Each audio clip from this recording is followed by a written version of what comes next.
ఇది కథ మాత్రమే అనుకుంటే మీ పొరపాటు, కానీ ఇందులో జరిగేది మాత్రం భర్తతో కాసేపైన సమయం దొరకదా అని ప్రతిరోజు ఎదురు చూసే ఒక భార్య.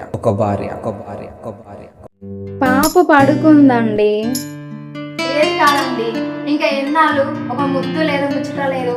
అది కాదండి, పాప పడుకుంది అంటున్నా.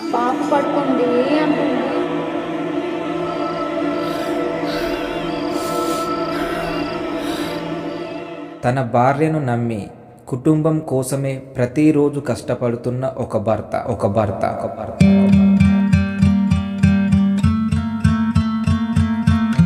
చిట్టి తల్లి, నీకు స్కూల్కి టైం అవుతుంది కదా. నేను ఏం చేసినా నీ భవిష్యత్ కోసమేరా. మళ్ళీ నైట్ డ్యూటీ పడ్డది. నేను కష్టపడేది ఎవరి కోసం దివ్య? మీకోసమే కదా. ఈ ఇంట్లో నువ్వు జస్ట్ దానికి కాదు దివ్య, ఈ ఇంట్లో నువ్వే మహాలక్ష్మి. పరాయి భార్య బలహీనతను ఎలాగైనా సొంతం చేసుకోవాలని ప్రతిరోజు కాపు కాసే ఒక ప్రియుడు. ఏ లేదురా, వారికి ఇక్కడే నడుస్తుంది.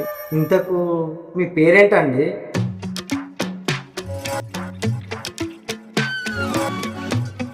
బయట ఒంటరిగా కూర్చొని నీ గురించి ఆలోచిస్తున్నా. అయ్యో అవునా, మీలాంటి అందమైన భార్యను దగ్గరుండి చూసుకోవాలి కానీ. హాయ్.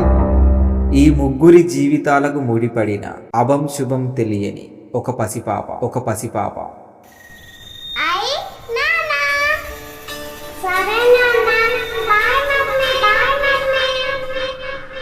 క్షణికావేశంలో తీసుకునే ఒకే ఒక్క ఆ నిర్ణయం వల్ల